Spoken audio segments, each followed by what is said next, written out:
탄력 데이를 딱 정해서 하루를 탄력 관리에 다 몰빵하는 거죠. 어려 보이는 효과도 나더라고요. 그냥 제가 피부 관리에 미친 도른자라서 그런 거예요. 라둥이들, 제가 요즘 탄력 관리에 정말 진심이에요. 그 이유가 1년 전 영상이랑 지금 비교해서 보시면 얼굴이 약간 작아지고 조금 어려지지 않았나요? 이게 전체적으로 얼굴 탄력이 올라가니까 처진 것들도 좀 올라가고 얼굴에 항상 남아있는 뭐랄까 그 잔붓기? 이런 것들이 좀 없어지니까 얼굴이 실제로 조금 작아지는 거예요. 그리고 옆으로 막 퍼져있던 살들이 위로 좀 올라붙고 피부가 약간 탱탱해지니까 조금 어려 보이는 효과도 나더라고요. 그래서 요즘 그렇게도 탄력 관리에 목숨을 거는 거구나, 이게 이해가 딱 되는 거예요. 그리고 제가 친하게 지내는 에스테틱 샵 원장님이 한 분 계신데 그분이랑 피부과 시술 부작용과 관련해서 많은 이야기들을 나누거든요. 그분이랑 이야기하면서 느낀 거, 이 슈링크나 울세라 같은 탄력 시술들이 생각보다 부작용이 좀 많더라고요. 이게 처음에는 저처럼 젊을 때는 잘 모르다가 점점 시술을 많이 받고 나이가 들수록 특히 피부가 저처럼 얇으신 분들이 나중에 무슨 피부가 원피스 루피처럼 늘어나면서 밑으로 좀 흘러내린대요. 그래서 제가 나중에 이거는 꼭 한번 자세하게 말씀드릴게요. 아무튼 그래서 제가 요즘 탄력 관련 레이저 시술들을 다 끊고 정말 딱 홈케어로만 거의 피부과 시술 끝 정도의 효과를 어떻게 집에서 낼 수 있을까, 이거 혼자서 연구를 엄청 했단 말이죠. 진짜 각종 임상부터 여러 전문가들 조언까지 싹 다 공부해서 오늘 알려드리는 이 루틴으로 일주일에 한 번씩 꾸준히 관리하고 있거든요. 효과 정말 많이 봤으니까요. 일명 황나이표 탄력관리 루틴 7단계 얼른 하나씩 보여드릴게요.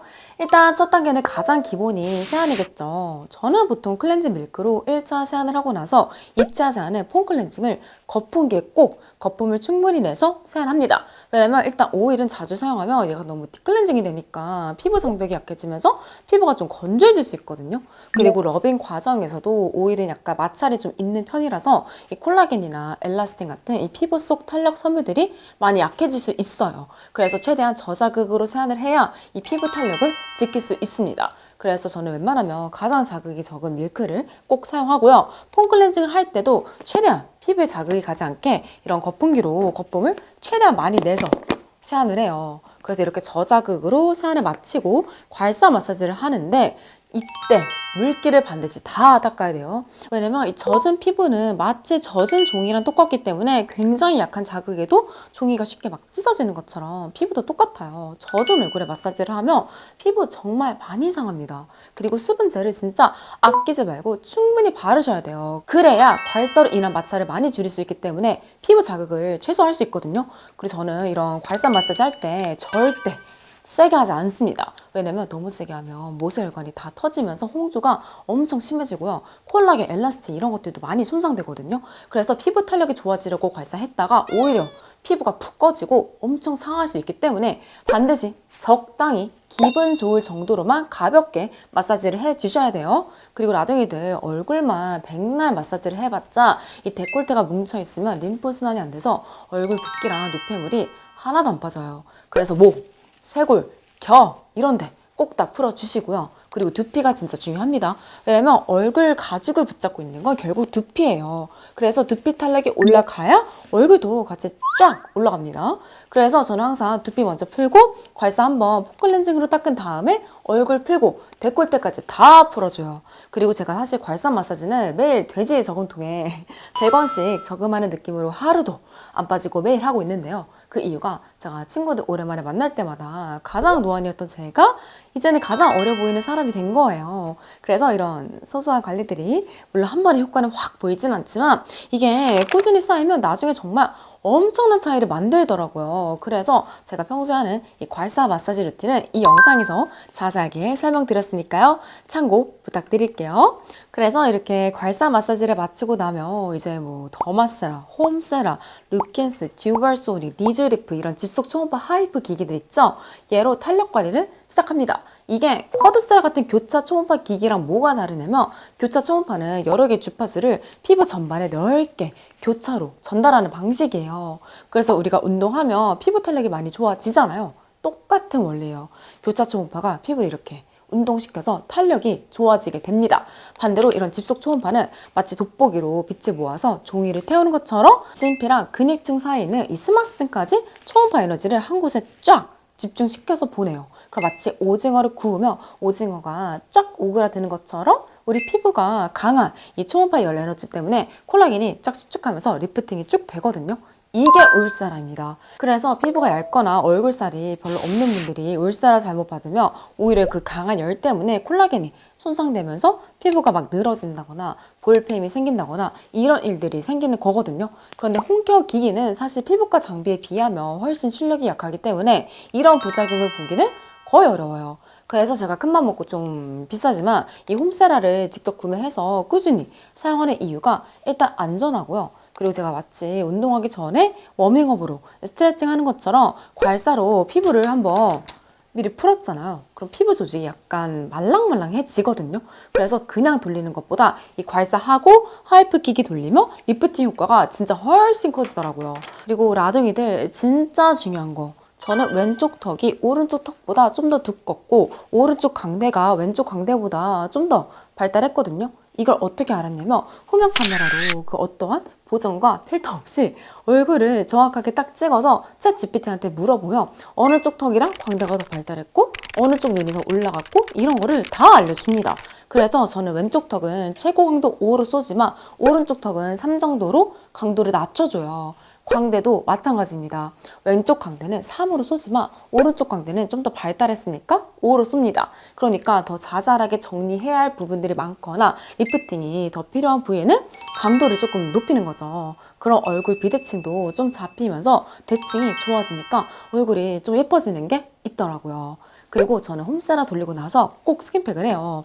그런데 이런 하이프 관리하고 나서 스킨팩 같은 쿨링 관리를 하면 리프팅 효과가 많이 떨어집니다.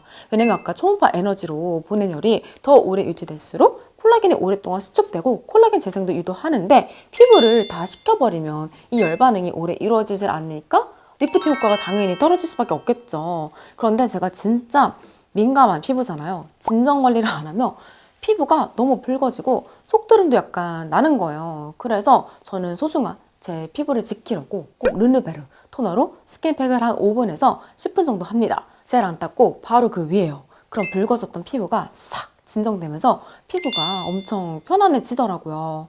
그리고 저는 스킨팩 하고 나서 모델링 팩도 꼭 해요. 왜냐면 이 홈세를 한번 돌리면 젤을 얼굴에 진짜 엄청 바르거든요.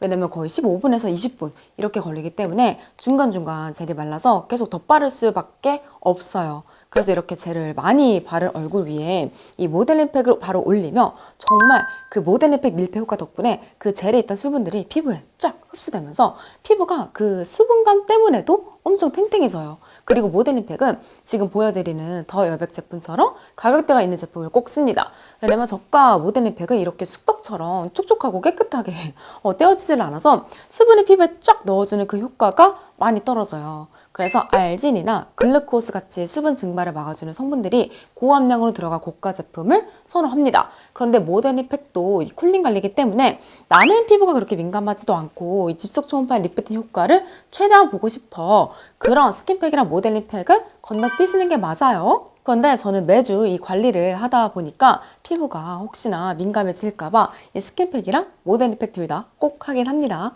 그리고 5단계는 살짝 물 세안을 해서 남은 젤이랑 모델링팩 잔여물을 걷어낸 다음에 기초 제품을 바릅니다. 대신 제가 이따 하는 이 리프팅 팩이 굉장히 고보습이기 때문에 가벼운 제형의 세럼들만 몇 개 발라요. 일단 첫 번째로 아무래도 괄사에 집속 초음파에 피부가 좀 무리했잖아요. 그래서 유산균, 원액이 들어있어서 피부 장벽 개선에 도움이 되는 퍼즐, 픽셀 바이옴이랑 그리고 진정 성분이 고함량으로 들어있어서 피부를 좀 빠르게 진정시켜주는 르네베르, 아줄레, 시카 앰플이랑 그리고 피부 탄력에 도움이 되는 성분들이 너무 탄탄하게 들어있는 홀 리추얼, 코어, 리프트, 액티베이팅 세럼 얘네들을 보통 발라줍니다. 그래서 이렇게 기초를 가벼운 앰플 위주로만 바른 다음에 대망의 하이라이트죠.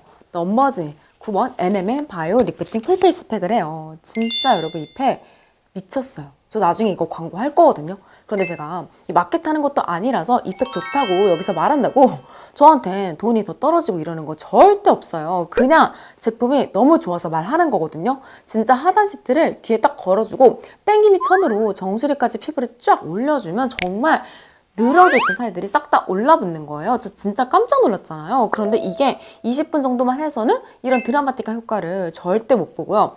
적어도 1시간 반에서 2시간은 해야 되더라고요. 그리고 제가 아까 괄사랑 홈세라까지 했잖아요. 이 3개를 다 하고 나면 거짓말 안 치고 약간 거상을 한 것처럼 피부가 전체적으로 싹 다 올라붙는 거예요. 그리고 액이 진짜 많아서 팩 위에 충분히 덧바르면 2시간 동안 해도 팩이 하나도 안 건조하더라고요.